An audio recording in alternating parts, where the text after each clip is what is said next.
día como hoy, el 26 de enero de hace exactamente 20 años, ocurrió la barbarie de Ushurajay. Entre los ataques de Sendero Luminoso por someterlos y los albores de la Guerra Sucia, los campesinos de Ushurajay cobraron la vida de 8 periodistas. Hoy recordamos a estos mártires del periodismo y reconocemos su entrega para que el país supiera lo que allí ocurría. Ellos son parte de las miles de víctimas que produjo la violencia en nuestro país.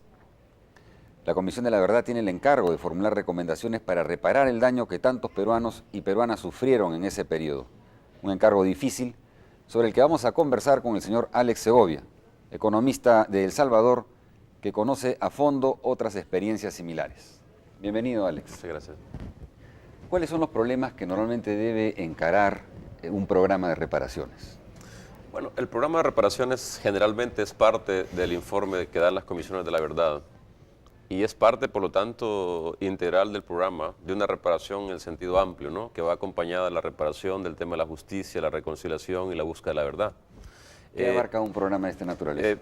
Precisamente, sin embargo, el concepto de programa de reparaciones en sentido estricto incluye medidas muy específicas, ¿no? Destinadas a reparar, como el término lo dice, o a resarcir en parte los daños causados a las víctimas y familiares, en el caso de los muertos y desaparecidos, de personas que han sido sujetos de violaciones de derechos humanos, ¿no?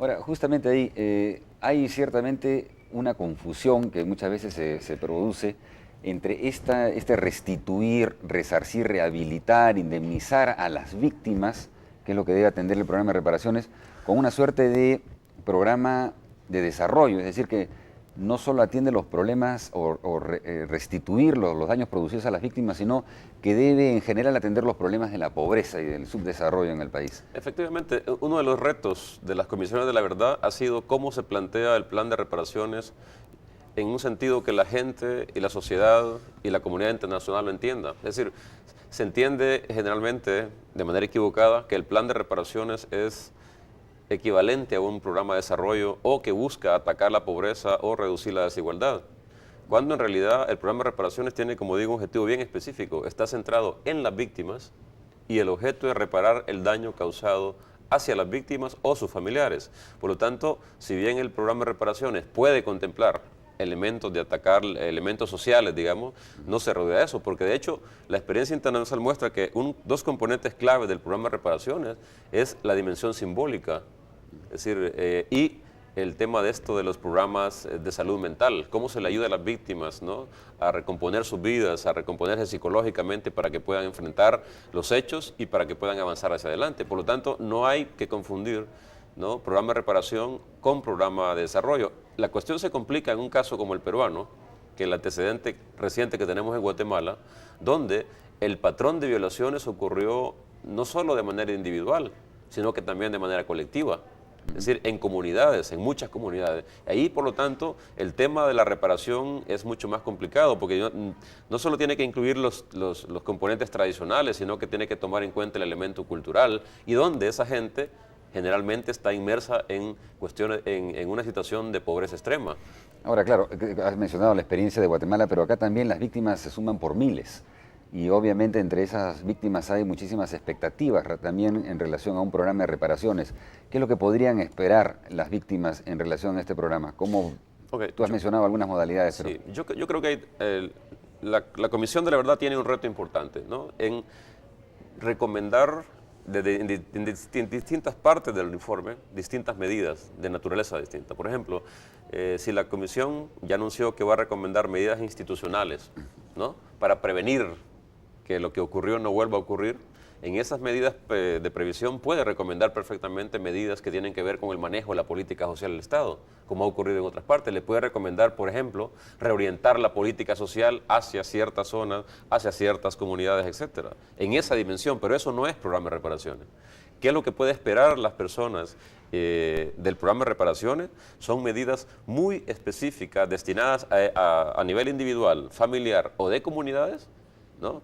Que en realidad mezclan dos dimensiones, la dimensión material, económica, digamos, y la dimensión simbólica, moral y psicológica, digamos. Entonces, en el caso peruano, lo que estamos ayudando es a diseñar un programa de reparaciones que contenga, aprendiendo de la experiencia internacional, que contenga cosas que otros programas no han contenido. Y es un balance adecuado, complicado, entre medidas económicas, medidas simbólicas, medidas individuales, medidas colectivas. Si se logra ese balance y la comisión y todos los actores que están interesados en el tema logran situarlo en el informe, pero situarlo en el debate nacional, yo creo que entonces sí el programa tendrá un efecto reparador, sin despertar expectativas. El programa de reparaciones no busca erradicar pobreza, no busca erradicar desigualdad, Bueno, busca de hecho, reparar víctimas. Un programa de reparaciones de todas maneras tiene un costo. De ahí la importancia, cuando hablamos de un programa de reparaciones, creo que se puede manejar en el corto, mediano y largo plazo. Es decir,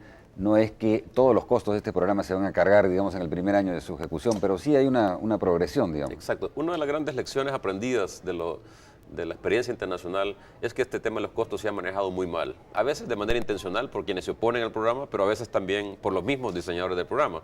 La lección es clara. Primero, un programa de reparaciones definitivamente tiene componentes caros, pero hay que entender que la comisión tendrá que tener cuidado cómo lo presenta. Es un programa que no se va a hacer de una vez. No va a durar un año, por lo tanto, no se van a tener que gastar todos los recursos en un solo año, sino que hay que hacer, tiene que hacer una estrategia en el tiempo y en base a estrategia hacer un análisis realista de qué es con qué se puede comenzar, cómo se puede financiar. Pero hay que decir dos cosas que son claras. El Estado tendrá un papel importante en el financiamiento, porque de otra manera no se puede sostener en el tiempo. Además, solo de esa manera la comunidad internacional va a ayudar. Claro. Y el otro elemento es que hay que compatibilizar estos costos, y esta es una tarea difícil, con el programa macroeconómico del país, para evitar que el programa sea visto como algo, como un exceso, como un incumplimiento de las metas macroeconómicas por parte de organismos internacionales. Así es. Ahora, y justamente por lo que tú has señalado, no solamente también por esta razón de los costos, sino por la naturaleza de los problemas que un programa de reparaciones busca atender, obviamente requiere de un consenso social, un compromiso de todos los actores sociales y de todas las fuerzas políticas para llevar adelante un programa de reparaciones. ¿Cómo se logra, cómo se puede trabajar ese consenso político y social? Bueno, efectivamente, la gran lección de la experiencia internacional es que si no hay una fuerza política y social que defienda y promueva el programa no camina, en ese sentido, como cualquier política pública. En ese sentido, lo que hay que entender es que no habrá que esperar para diseñar, para tratar de fortalecer estos actores y esta estrategia a cuando el informe salga. De hecho, es una estrategia que comienza antes. Y lo que hay que hacer es preparar las condiciones políticas adecuadas para cuando el informe salga, existan las condiciones políticas y técnicas para su implementación. Esto supone un reto para los actores que están interesados en esto, para la Comisión de la Verdad, para las organizaciones de víctimas, para las organizaciones no gubernamentales, para la comunidad internacional que esté interesada, para otros actores sociales. Claro. Eso requiere espacios de coordinación, estrategias de interlocución y de lobby. Perfecto. Bueno, hay una ventaja con este proceso realmente que es singular en la región, que sí es un proceso inclusivo de alguna manera, que ha venido convocando a la ciudadanía y permitiendo que la gente participe y no tenga que esperarse hasta el informe final. Y esto es un tema favorable que seguramente se podrá aprovechar, pero ahí es importante en este periodo ir construyendo los mecanismos que permitan fiscalizar, si se quiere, el cumplimiento de las obligaciones que se contraen para que se puedan ejecutar las recomendaciones que eventualmente haga la Comisión de la Verdad. Efectivamente, en ese sentido yo por lo menos estoy bastante optimista y aplaudo realmente la medida que ha tomado la Comisión en el tema de reparaciones, la decisión de convocar en algún momento en los próximos meses, antes de que el informe salga, a un proceso de concertación sobre el tema de reparaciones.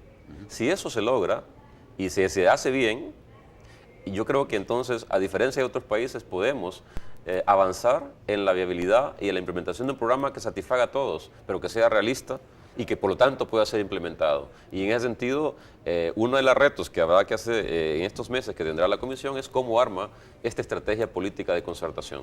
Y una de las opciones es que eventualmente este programa pueda ser aprobado por ley, de manera comprometiendo a los partidos políticos y dándole sostenibilidad, digamos, en el tiempo, ¿no? Efectivamente, en tanto que un programa de reparaciones no va a ser de corto plazo, sino que va a ser de mediano y largo plazo, va a durar 2 administraciones al menos. Se necesita que tenga vida legal e institucional. El modelo ideal es aquel modelo donde el Congreso de la República, con mayorías calificadas, aprueban el plan de reparaciones porque eso le da seguridad y consistencia en el tiempo. El peor de los casos es cuando ni siquiera hay una ley o cuando lo aprueba solamente por decreto ejecutivo y eso tiene un nivel de instabilidad y incertidumbre en el futuro. Perfecto. Bueno, muchísimas gracias, Alex, por esta conversación. Creo que ha sido muy ilustrativa. Bueno, muchas gracias. Hasta otra oportunidad.